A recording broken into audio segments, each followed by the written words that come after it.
Welcome back to Chasing Trophies. The T20 World Cup is approaching, and today we're discussing of my favorite topic, which is fast bowling. We love seeing stumps flying all over the place. I can't bowl fast, but I love watching fast bowling. And Faz has joined me as well.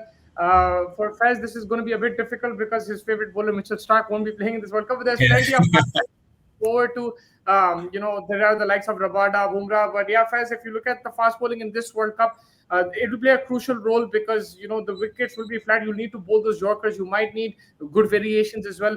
So, which bowlers are you looking at going into this Yeah, tournament? 100%. I mean, very crucial fast bowlers. Again, power play में थोड़ा बहुत movement अगर मिला, they could be destructive. But जिस तरीके का wicket दिख रहा है मुस्तफा भाई right now, warm up matches भी चल रहे हैं. It looks a little flatter in India, so their role becomes a little bit more crucial to be maybe not that wicket taking, but at least economical. To say the least. And yeah, I mean, there are a few list of fast bowler that we have. Obviously, first of all, Arshdeep has been incredible for India. Looking at his progress, I mean, the last T20 against New Zealand, 5 wickets. After a 40 for no wicket, he went all the way to 5 for like 50 or something. So an incredible comeback from him. His movement initially in the power play has been good. He's a good death bowling option as well. So that's one of the bowler that I'm crucially looking at. Second, I think I would say Nathan Ellis, someone that I really like as a bowler. We've been following him a lot since the last year. Even against India, he was one of the crucial wicket takers in the series in Australia. So Ellis has again very good adaptability of length. He has a good slower one on him as well. So that's someone that I'm looking at. The third one I would say, Mustafa, me and you are one of our combined one that we love who's playing right now, Marco Jansen. I think height that he has, the length that he adjusts to. Today also, like initially, were not very easy for Abhishek to hit him, and he was placing the length very well. And the height advantage gives him that he can deceive them with the bounce and the pace, and so it makes it a little bit more difficult for the batters to chase him or like go after him and stuff like that. And with the bat as well, he's like a fantastic asset to have. But just purely with the ball as well in the SC20, he was amazing. Even in India, he was amazing, right? So I think Jansen would also be one on my list. Next one is sort of out of the box. It's going to be Kyle Jamieson because Jamieson is someone that I've been looking at as well in the New Zealand series. I think he's always given India a tough time. And India also, he's bowled brilliantly well when he came for Punjab Kings. We saw that he was varying his pace pretty nicely. And last but not the least, we all believe in Jassi Paji, bro. Like without Jassi Paji, I I was don't think waiting for that. Yeah. you can't, bro. Without Jassi Paji, I think it's a very difficult thing for any T20 World Cup. I miss Siraj Bhai, but yeah, Jassi Paji, in his words, like we only believe in Jassi Paji. Yeah, I think that's a very good list. For me, I'm looking forward to Jofra Archer, man, because I think if he's fully fit in T20s, he's a very good bowler. I know that he can get hit, but we've seen Rajasthan Royals sometimes he himself just comes and takes all the wickets. So I'm gonna go with him. I'll probably also go with Kagiso Rabada.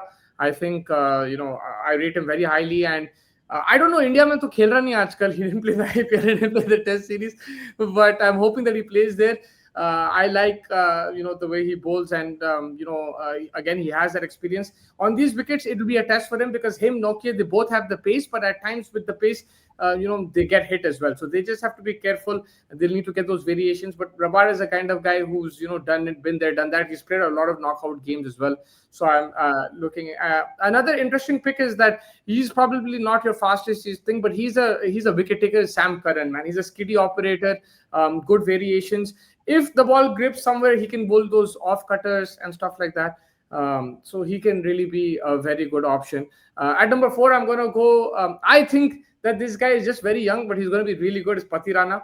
And he's playing in his home conditions. I really like him as a T20 player. I know that it's the Malinga action probably, but if you win the IPL at that young age, like there is something in you, and you're the premium fast bowler in that. I think he's a very good option. I would love to pick Bumrah as the so you've already picked them, so like I'll just so that the audience know, like there are other faster bowlers there. I'll probably go with the Pakistani fast bowlers are always someone to look out. They are exciting. Naseem and Shaheen, obviously you look forward to them, but watch out for the Salman Mirza. I think he's a very good bowler, man. He is experienced as well in terms of ages, 31, 32. He has good pace on him. He can swing the ball, actually. He's good. So in the power play, he might pick up wickets too. So just watch out for him. He'll be a good outside shout. So those are my 5. 100%. I think that's a good list, particularly Jofra with the experience, the comeback lesser injuries, more cricket under his belt, particularly red ball as well. So more overs under him. So that gives like a little bit of an injury-free kind of a thing.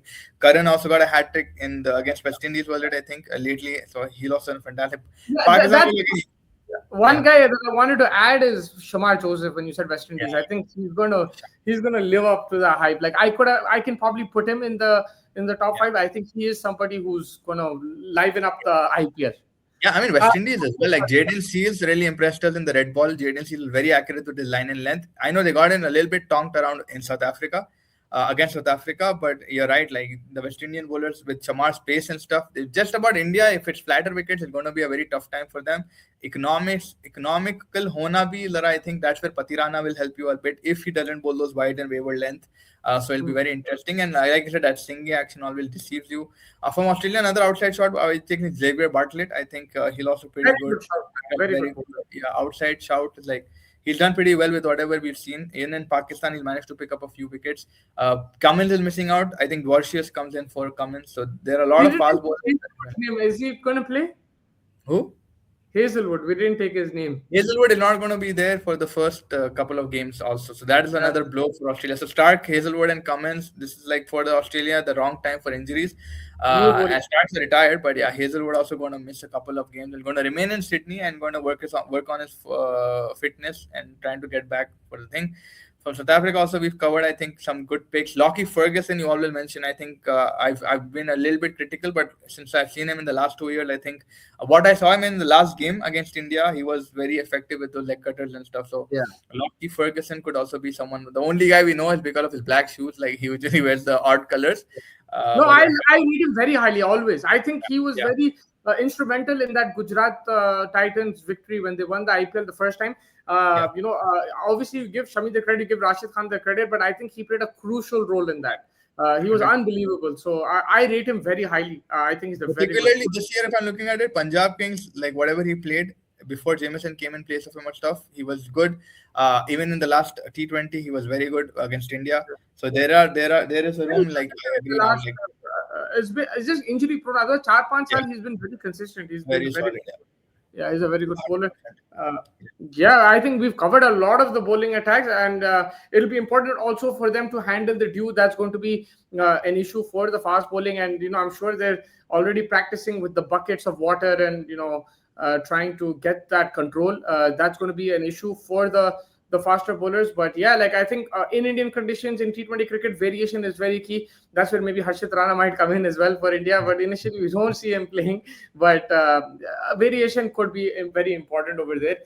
Especially when the wickets are flat. So yeah, you will see a lot of sixes and fours in this tournament, but you'll see some stumps flying as well, and that's always exciting to see. And we are looking forward to it. So make sure you guys are hitting the like button, subscribe button.